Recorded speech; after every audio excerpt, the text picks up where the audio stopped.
Driving Gloves. We're a combination of gearheads. John, the instigator, Derek, the conservative, Will, the builder, Sean, the racer, and maybe a guest. Invite you to listen while they sit down, have a drink, and discuss cars. Subscribe to the podcast with No Driving Gloves.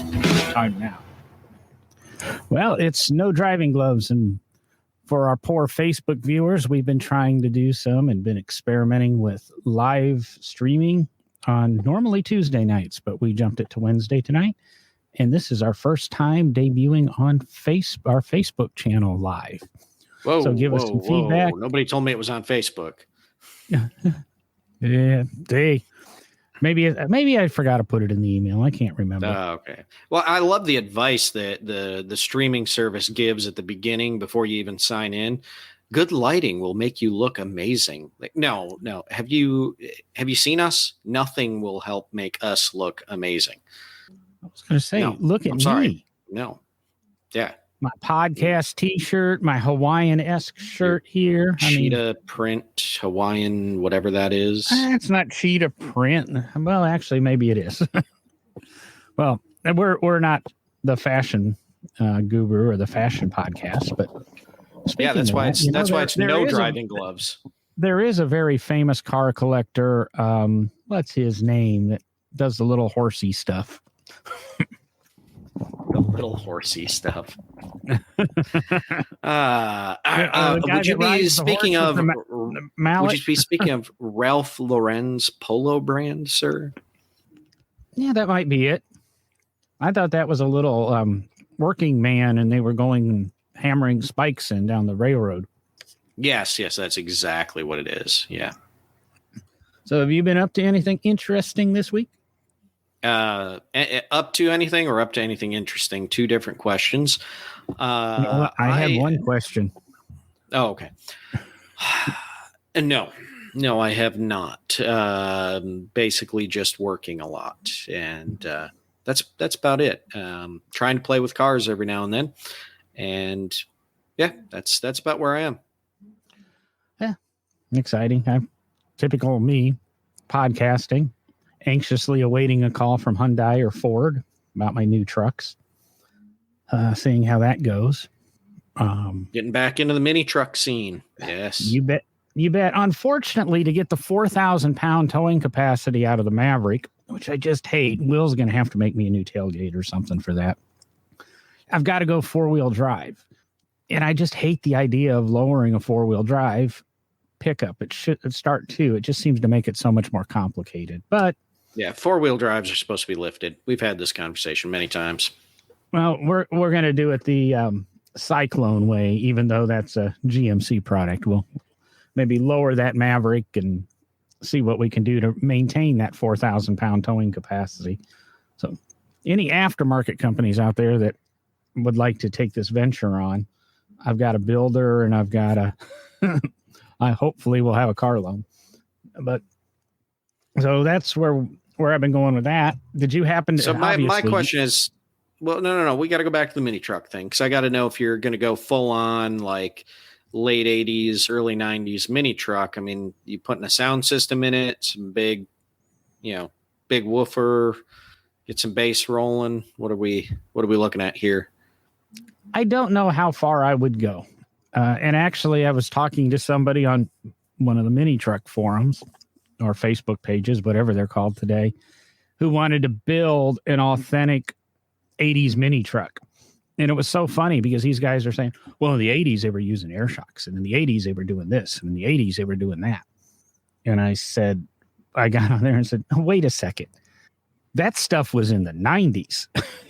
Back in the 80s, we were still cutting coils on half the trucks and turning torsion bars and making our own flip kits and heating springs. And, the big advent of kits and rolling out nationwide really didn't take place until if you had anything other than an S10 or a Ford Ranger and their dropped I-beams, that wasn't available. And it was just kind of funny to somebody trying to build this 80s mini truck, and these guys that I don't know when they grew up were trying to say, well, this is what it was in the old days.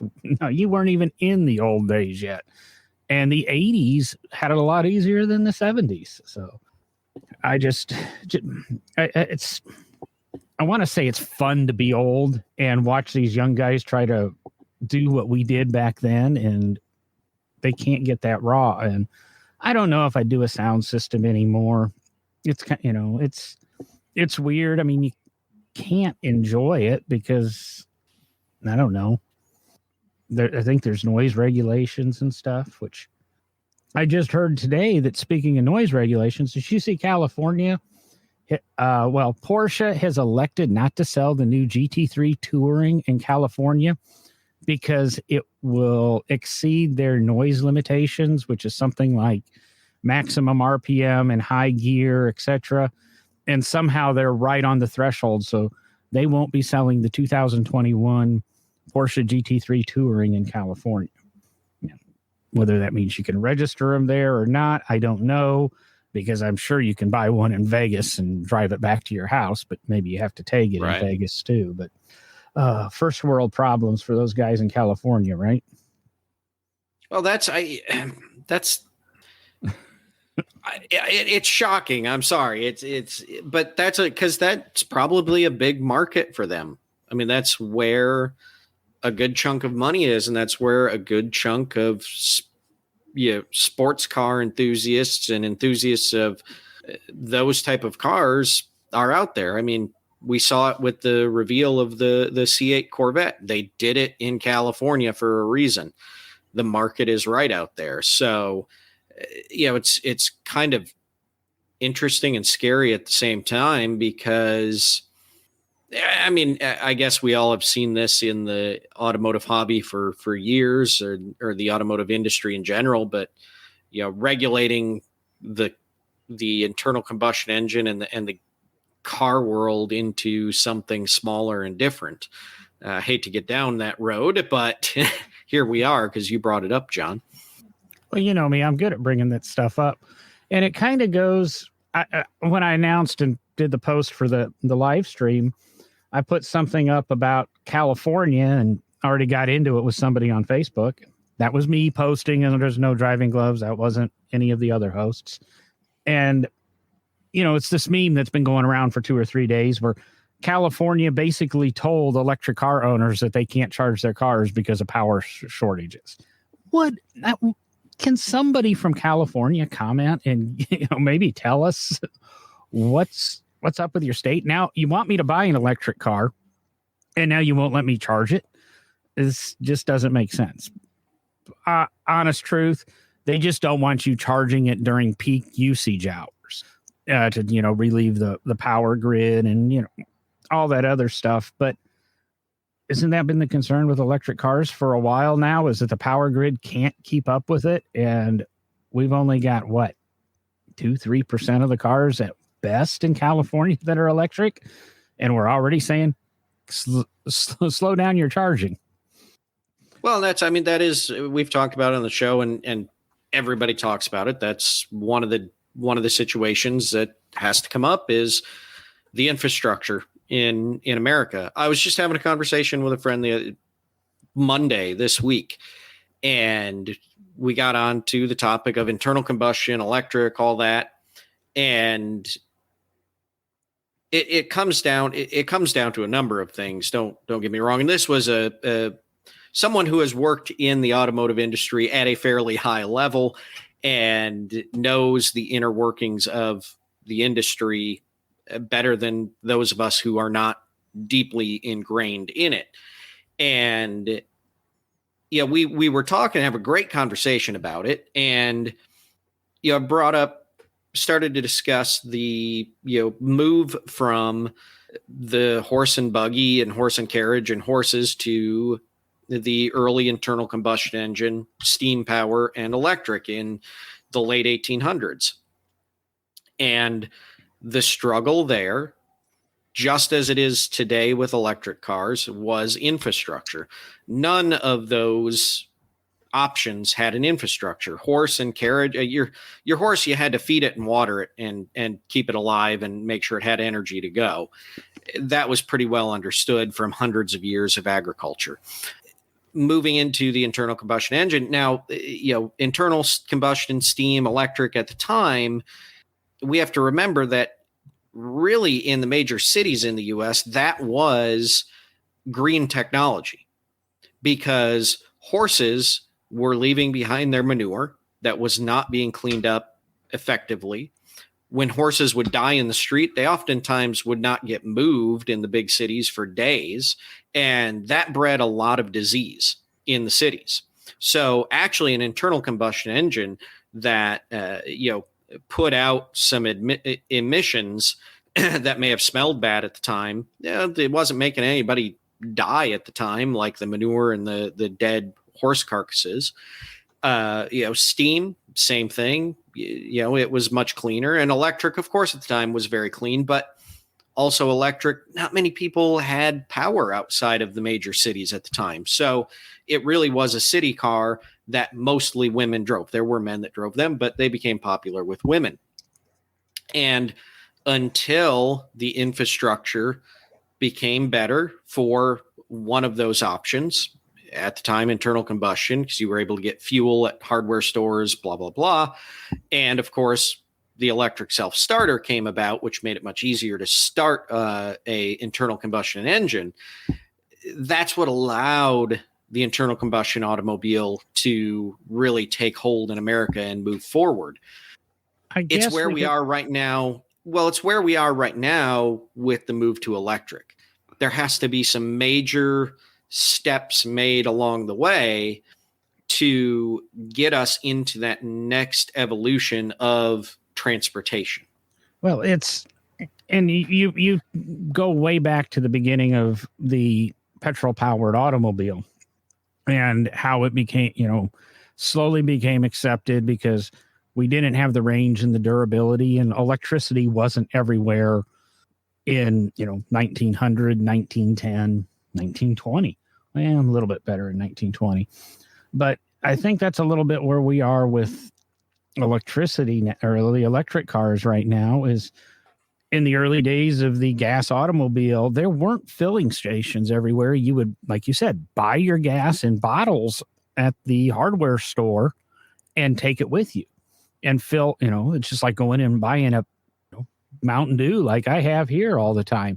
Just going and picking up your gasoline and then pouring it into your car. And the infrastructure wasn't even built for the gas powered automobiles, but that's what was accepted. And there was some range, and these people that went on these cross country journeys in 1905, 1907, 1903. They didn't know, huh? First transcontinental trips were in 1903. But you're saying first. I'm just saying people that did it, you didn't have your GPS to tell you how far the next gas station was and what the gas cost. You just went and hoped you got to the next place that you could buy fuel. So it's a change. And, I've always made it clear that I'm a supporter of electric cars and the technology behind them. And I'm even defend Lotus move to electric cars, because this next vehicle that they release for the everyday man, not the 2,000 horsepower Agiva or whatever it's called. They've announced this is the last gasoline powered car out of Lotus, and all you get is, oh, no manual transmissions. It better be rear wheel drive, all this stuff. I think Chapman would have supported it. They're fast. Batteries are becoming lighter. I think he would have been all about a move to electric and figuring out how to extract the most performance out of it. So that's just where I sit on it. But I got kind of off on one tangent of the conversation I had the other day. The other tangent of that, or the other path we have to look at, is green technology and what that is. And electric vehicles are not putting out the tailpipe emissions that we are used to with internal combustion. But the conversation has to be had about how the batteries are made, the environmental impact of mining the materials that need to be used to create the batteries for this, as well as the, I'm sorry, I'm stumbling over words here for some reason, but once those batteries are no longer valuable to the vehicle and can't be recharged, can't be reused. How are they disposed of? What is the environmental impact? All of that has to be part of the conversation.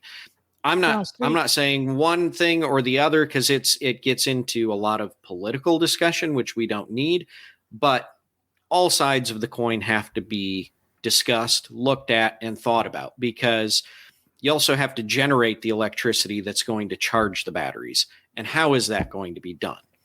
Well, it's a very wide open topic. There's two arguments I'm going to put up against you, is that there is new battery technology. It seems to be being developed that does not necessarily involve some of the hazardous materials and the mining and stuff. I don't understand how they're doing it. We're eliminating the mine it somewhere, ship it back to where we mined it, ship it somewhere, and then we can finally put it in the car. The new, I know the Lightning for sure, and I would assume the Mach-E falls in. Ford's building those and assembling those batteries in the United States, which, they're still harvesting and mining materials and shipping it here, but at least they're not harvesting the material, shipping it somewhere, then having the batteries built, and then they've got to be shipped again or something. At least they're starting here in the country. There are experiments, and there are some recyclable batteries now coming to market. You might not be getting the massive range out of them, but that technology, I think, technology's got to catch up a little bit there. But going back, and what I'm going to say exactly what you said about the power, it's kind of interesting if you listen to the advertising on some of, the electric cars, or even some of these ultra low emission vehicles and that. And they've went from, zero emissions or whatever to a line that is zero tailpipe emission, which I just find interesting. It's a little subtlety thing. I'm sure it's because somebody somewhere brought a lawsuit up that said, hey, wait a second, my electricity going in my car, or my hydrogen going into my car, or even the, gasoline or whatever, it's producing emissions somewhere. So now we're selling these cars. A Tesla is a zero tailpipe emissions car. It doesn't have a tailpipe, but never mind that. I just find it interesting that somehow legal has gotten involved, and one little word was added that I think makes it a lot more acceptable or they think makes it more acceptable. But the one thing, I guess, and to kind of transition into a topic, is at least we'll always have car shows, and the freedom of car shows to see this history that we're talking about, right? No. Anybody? Why do you got to bring it up, John? Why do you got to bring it up? I say, anybody who's seen the article that Derek sent me might know what I'm talking about. The article that launched me into a Tyrannosaurus Rex monster this evening, right before the show, because I got that's why we were so late irritated, because I had to calm the Derek down. The Derek Rex, his little arms. I know, right? Just, So what John is referring to is, if anyone saw it, I don't remember where it was posted. I caught it via a Facebook post. But Hagerty has announced that they have purchased the Amelia Island Concour. And I guess what kind of launched me into my texting fit and my fit with John in the pre-show is that over the last, I don't know how long it's been, about a year maybe or so, Hagerty keeps announcing that they're buying this or buying that. And we've seen the Greenwich Concour be purchased by Hagerty. Hagerty has acquired the Concour of America at St. John, the former Meadowbrook Concour. They I'm trying to remember everything, John. I was trying to pull up their website to kind of see if they had a list of everything they do, and I couldn't quite find it. I'm not sure if you did or not. Well, I got the Hagerty website in front of me, and I went to their, I think it's under experiences now as the header tag, but it's actually, they call it lifestyle. And this isn't a complete list, but they do garage and socials. They now own Motorsport Reg. I can't remember that's .com or .org. But I know for the last decade, 15 years, that's where you go to register to do track days and everything. So they're controlling that, which I'm sure they're, pushing product with. They run own the California Mealy, I believe, the Greenwich Concours, like you said. They sponsor all kinds of car club events and things. They have a chowder society. You mentioned that now that, the Concours of America, the Amelia Island Concours that Hagerty now has purchased controlling a stake into. They have their driving opportunities where they now have they manage Drive Share, which is a classic car rental company, kind of like the Turo, I guess, of classic cars. If you've got a classic and you would allow somebody else to drive it, you can join the Drive Share and rent out your 67 Camaro, saying that because that's what's it kind of in the picture here. Or you can rent out your, whatever it is, your Ferrari or whatever through Hagerty. Or if you wanted to drive one of these things, you can rent it through, I'm going to say Hagerty, but it's Drive Share. They do driving experiences where they set it up so that you can experience some cars that maybe you would never see. I hate to put it into this kind of complaining, but they also have the Drivers Academy, which helps educate teen drivers, which I think anybody who knows our show knows we support teen drivers and any education. And I think that's great. But they also, I believe, have reacquired the HVA, Historic Vehicle Association. It's something they started as a collectors foundation, and then it became some Historical Vehicle Association or something spun off, and now it's back under their umbrella. And it's just getting to be, and that's just under one tab of their website. I don't know what happens if, Quick Entertainment, they've got all of their stuff. And that's like you said with the driving education portion. I can't remember the name of it right now. Not everything Hagerty does is, I'm not trying to knock what Hagerty does. They do good things. Driver's education, very important. As John said, we are big supporters of that and talk about it on the show occasionally. The Drive Share, the renting classic cars, that's kind of cool because you're right. You're going to get a chance to drive cars that you're not going to get to drive somewhere else.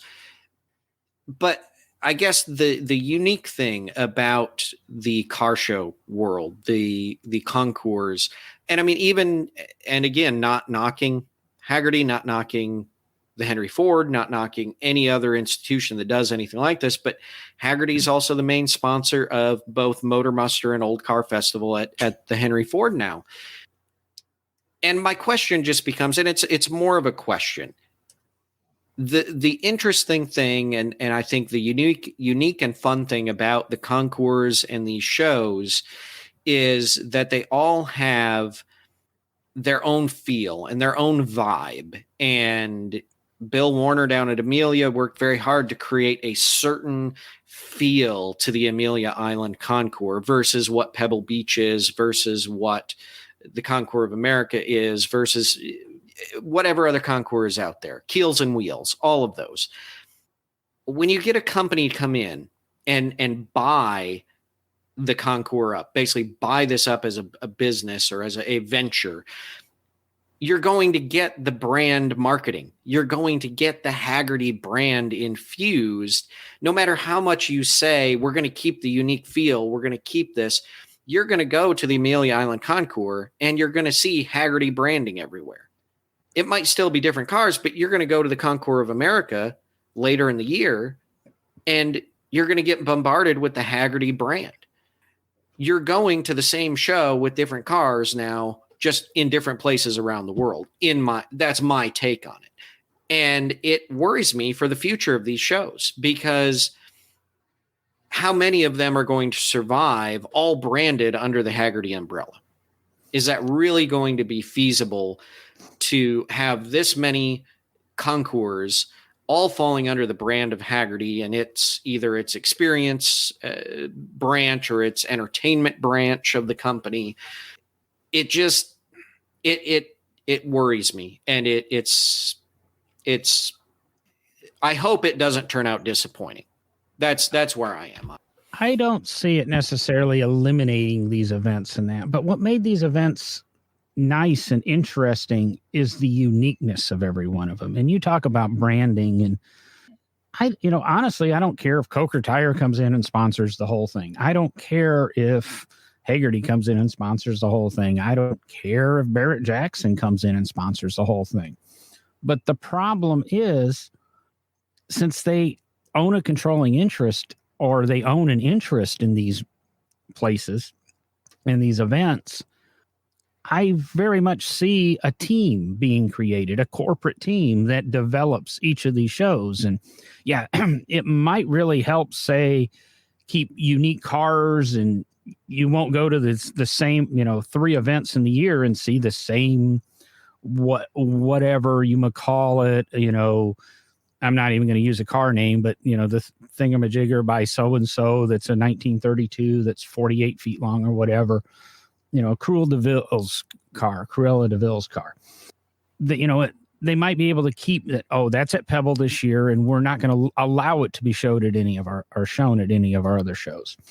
But you're going to get the same feel, and you're going to have the same, I want to say, the same ticketing experience, the same entertainment, the speakers and the format. And that's what I enjoy about concours. And I always, kind of enjoyed about Amelia. I haven't went in years because it started to become and feel more like Pebble Beach, and not the thing that Bill Warner originally created 20 years ago, 25 years ago. And I mean, that's inevitable. These things are going to grow, and that's going to happen. I just fear the corporate stamp and change, keeping everything under the same brand, and being while the puzzle when assembled might look different, it's kind of like all the pieces are cut exactly the same, and it's just that overall picture that looks a little bit different. But when all the pieces are the same, where's the fun? Where's the adventure? Where's the excitement? So, Amelia Island, I can get there in 7 hours. So why would I want to go to Greenwich, or why would I want to go to, Michigan to a concours when it's the same branding? And I said a couple of weeks ago on the podcast, I just casually heard on another podcast and another car insurance company, and part of their tagline is, I'm going here tonight, going up against Hagerty and saying things like this against Hagerty, you got a question. But there's already an insurance company doing it, because their ad is, we focus on insuring your car, not everything else. And I worked with Hagerty years ago and worked with them at many events. And they always have this idea that, if you notice, it's Hagerty now. It's not Hagerty Insurance. They want to sell you an experience. And this is something they've been building for over a decade. And at some point, you got to just kind of go, hey, let's stop. And are you an insurance company? Are you an event company? Are you a rental car company? Are you a racing company? Are you an education company?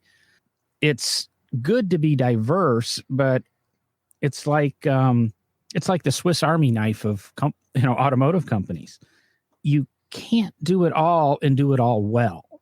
And I'm not, I've always insured my collector cars when I've had them with Hagerty. I've always enjoyed their services and their rates, and had really good experiences with. I knew McKeel through who owns Hagerty, and I think he founded it. If not, he really developed it to what it is today. Knew him through McPherson College and such.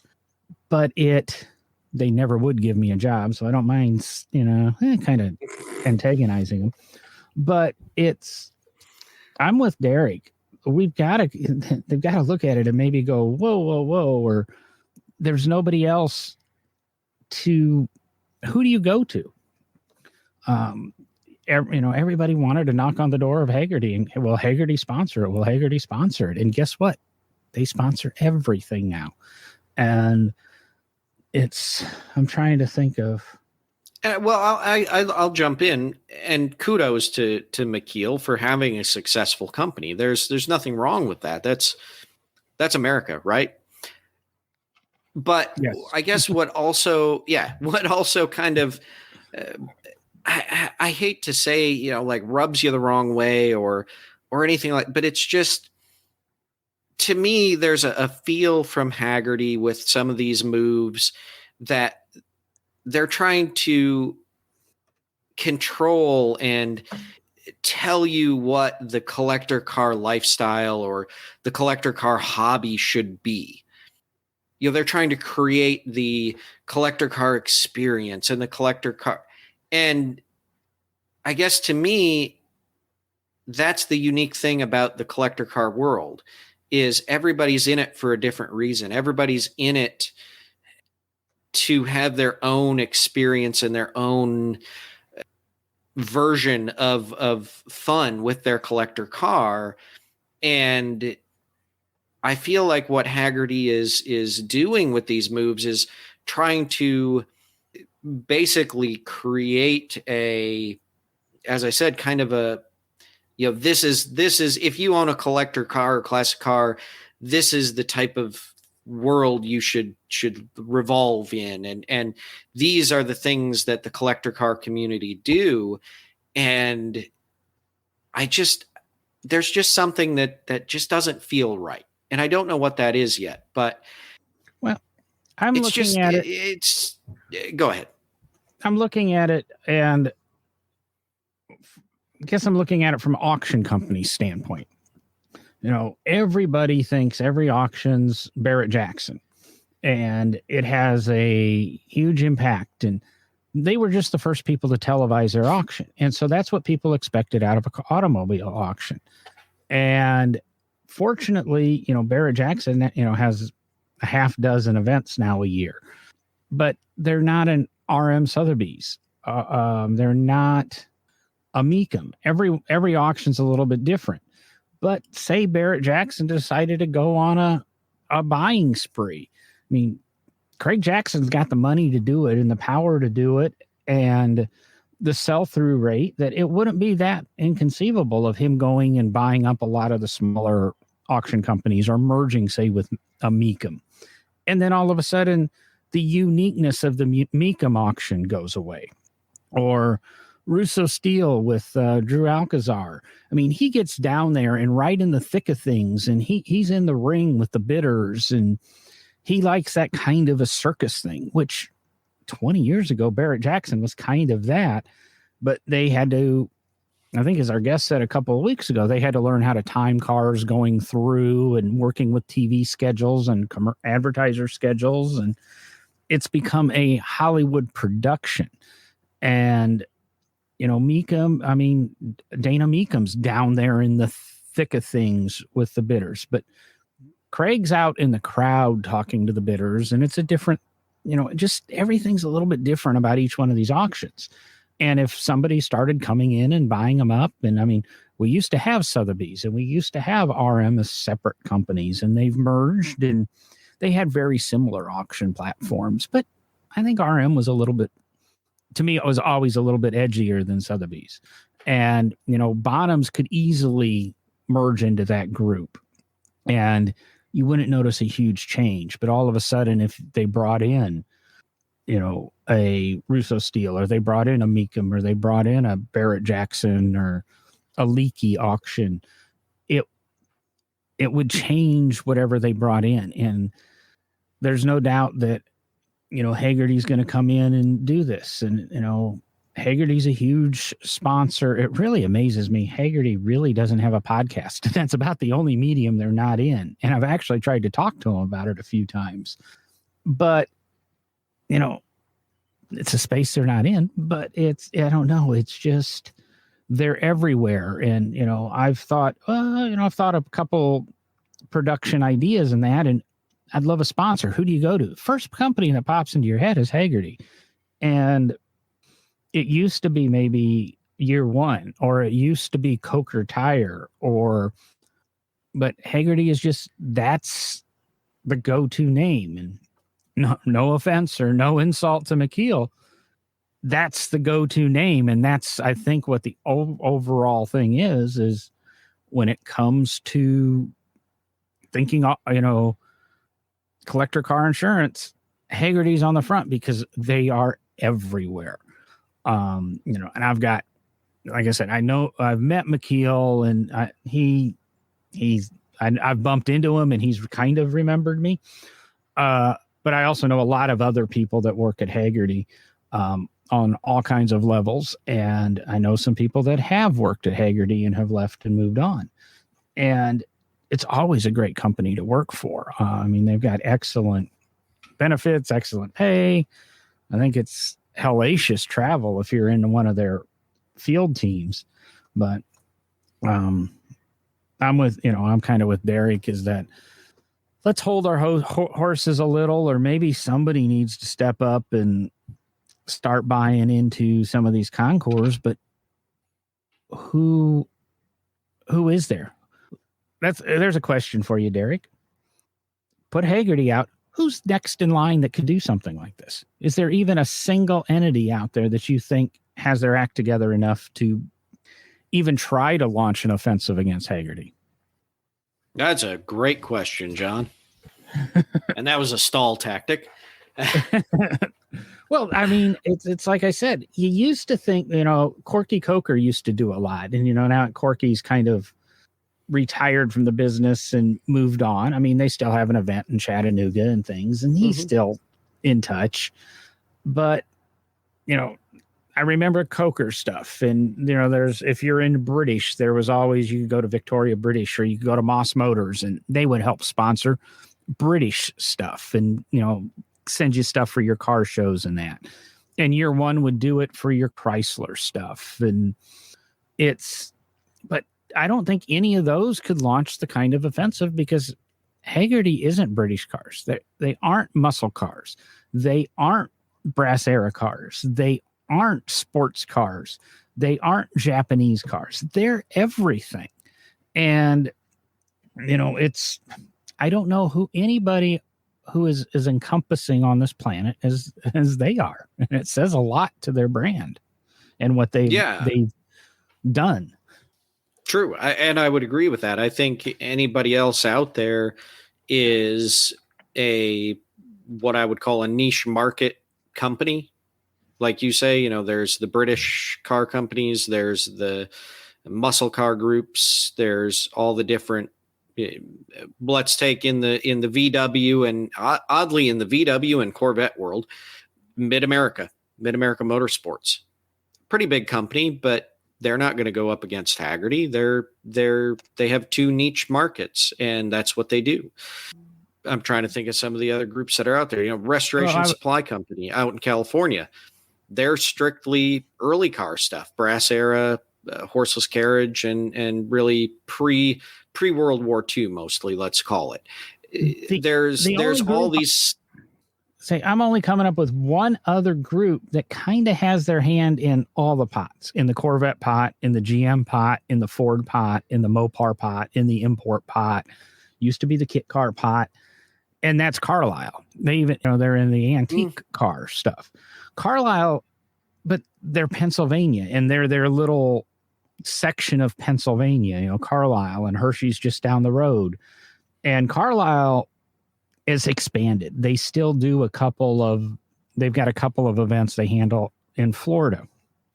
And I've talked to Carlisle a couple of times about a couple of different things, when I was with Barbers, and a couple of things independent. And I guess I might say they're the only company I know of that has their hand in every other pot. Well, who has their hand in every pot? No doubt about it, is eBay Motors. Oh, well, yeah. There you go. But, eBay is kind of a bad word in a lot of circles. Of course, I think Hagerty is kind of a bad word in a lot of circles too. I'm trying to feel the ring for that. The Pebble Beach Concours d'Elegance powered by eBay. Doesn't have the same ring. eBay Motorsports Park. Oh, there we go. A little play on that. Yeah. But yeah, there aren't, like you say, there are what I would call sponsor level industries out there. And that's your Coker Tire, and really Coker has their hand in all of those different markets because everybody needs tires, and they make tires for pretty much every car all the way back to brass era, horseless carriage and up. And so they do, but they're niche in the fact that they are just strictly pretty much tires or wheels. They do wheels. Basically, they're the wheel and tire guys. And that's about it. So you're not going to get a major purchase out of that company of a concours or something like that. You're going to get some big sponsorships for sure to get their name out there and get their tires sold.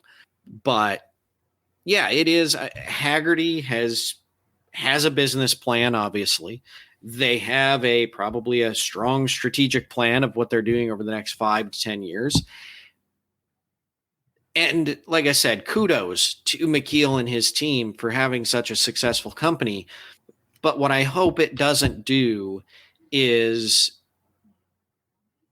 I don't want to use a strong word like ruin or anything like that, but I hope it doesn't change the face of the collector car world and the hobby that is built around it, and what all of the varying people that are in this hobby are in it for. That's my only fear, because when you have that one big dog that is trying to do all of this, sometimes it backfires, and it isn't always for the better in every aspect. It's the what we're afraid of, and I think I'm going to coin a new term here: the cookie cutter. I can't say it, so we'll just say it's the cookie cutter fornication of the industry. That's what I'm terrified of, and that's what I alluded to earlier. Is every concours is going to be a cookie cutter of the other one. The players may change, but it's going to be the same show. Jimmy Fallon every night is the same show with different players. And the whole late night gambit is the same show, ever since, was it Steve Allen created kind of the late night talk show format, and Johnny Carson tweaked it a little bit, and Leno tweaked it a little bit, and Letterman in 83, 84 really tried to tweak it, but by the end he was playing the same game. And that's, I guess you could look at, Hagerty late night TV. It's the same format, just the players change. The guy at the front door, Leno, Letterman, Fallon,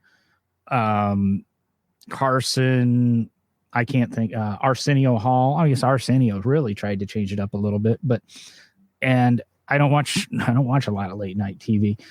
Is all, even Jon Stewart. It's all the same. Like I said, the guy at the door, which would be your, formerly head of the Amelia Island, head of the Greenwich, head of, is there. There's a figurehead, and then the guests are the cars. You get Drew Barrymore, and you get whatever, Madonna, and you get, I can't think of, I'm not good with celebrities, but you get the celebrities that pop on there, and but is it not the same show every night? It's a monologue. It's a skit. It's 3 guests and we're done. And is that what concours are going to be? Oh, yay, we get the parade of cars in. We see the cars. We have the judging. We have the guest speakers. We have the awards ceremony. And there's nothing to differentiate concours to concours. Yeah. And what I would say is, if you're a traveler, if you're someone who travels a lot, if you're like me, when I'm in a new town, a new city, new somewhere, specifically for a concours, let's tie it into that because, hey, why not? I don't go when I go out to dinner when I'm there. If I'm not going to one of the dinners for the event, I don't go to Outback Steakhouse or I'm trying to think of some chain restaurant names here and I'm blanking, but I don't go down to Outback or O'Charlie's or something like that. I look for the local restaurant. That you don't go to McDonald's, you look for the local. I was going to do the McDonald's thing, but I decided not to. But yeah, you don't do that. When you're traveling, some people do go to McDonald's because it's comfortable and it's easy. I don't. I go to a restaurant I've never heard of that's a mom and pop owned restaurant or something like that and try their food because it's going to be something a little different and unique, and it's going to have a different flavor. And that's the thing about concours. Each one has their own flavor. And is Hagerty going to come in and distill that down to a McDonald's style dinner? That's another good example of explaining what we're fearful of. But I think the audience probably is gathering. We're not big fans of this. I think we're beating the dead horse that's in the road in the city in the mid 1800s. I will say I could easily be persuaded to maybe see Hagerty's point of view if they'd like to sponsor the show. Oh, wow. Or at least one of the people we know from Hagerty could come on and talk to us. And you all know who you are. Yeah. Be actually a long list, and I know some of them do listen to the show. Exactly. I have a feeling we're all going to get phone calls. But let's we'll quit picking on Hagerty. Maybe we should go ahead and talk about Zambonis for a change, but we haven't done that in forever. That's over. That's done. Don't beat the Zamboni horse. I just want to keep beating dead horses. So beating live horses is evil. Beating dead horses is. Yes. Probably shouldn't say that since we're live. We're an animal friendly show, please.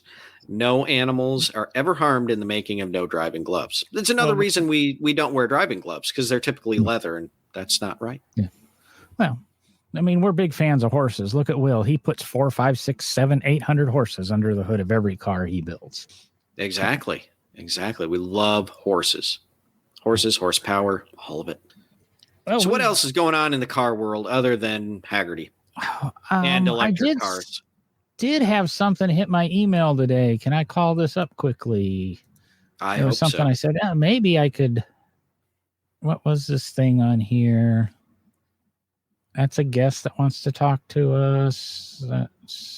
Yeah, and while John's doing that, if you're listening to us for the first time and watching us for the first time and are a first time listener, go back and listen to some of the other shows because, well, we've talked about a lot on the now we're on our 4-year anniversary somewhere around there, and we've been doing this a while. So a lot of good topics. Today, the 23rd? 6/23.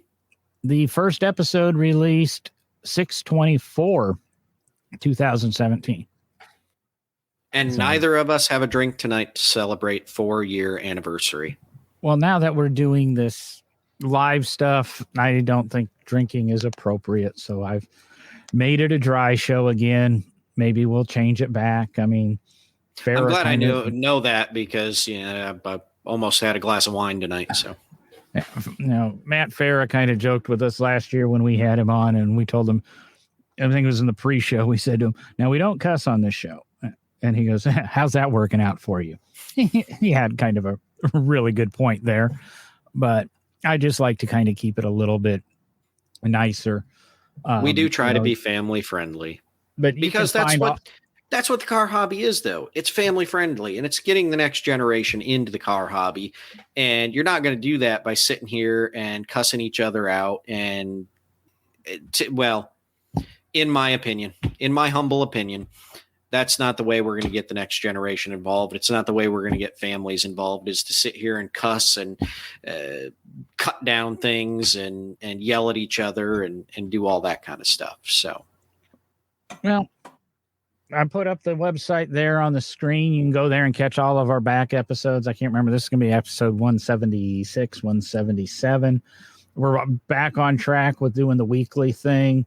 This live streaming really helps. Give us some feedback on the live stream. It's also affected the audio release because I don't edit nearly as hard as I used to, because you can hear us stutter and double talk and put our foots in our mouths live. You can also go to nodrivinggloves.com Facebook and follow us on Facebook and catch the show live.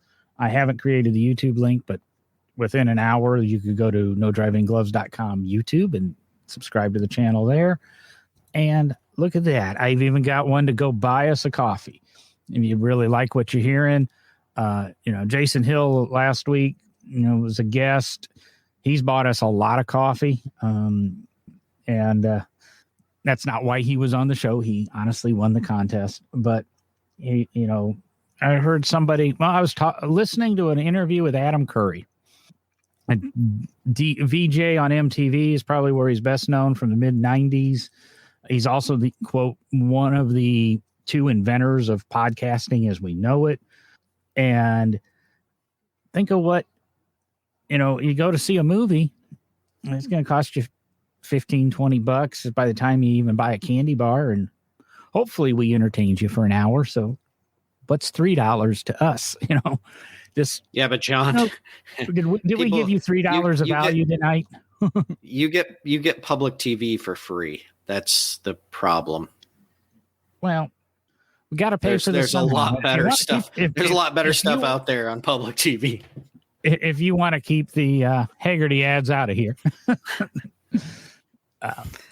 No, but if you do like what you hear, send us a compliment, leave us some feedback. It really doesn't matter to our search engines, but it might matter to the next guy who wants to listen to us. Hopefully it's positive feedback. But I think I'm going to wrap it up for the evening, Derek. And next week we'll be doing our NPR style membership drive for an entire week. No. Well, I think I'm going to hit this closing. I don't have a cool video clip, I think, to carry us all the way through it, but I'm going to hit it. And we'll talk to everybody next week. We'll be live streaming probably on Tuesday night again. Later. All right. Thank you for listening, and remember to look us up at nodrivinggloves.com. There you can find back episodes, links to products we recommend, and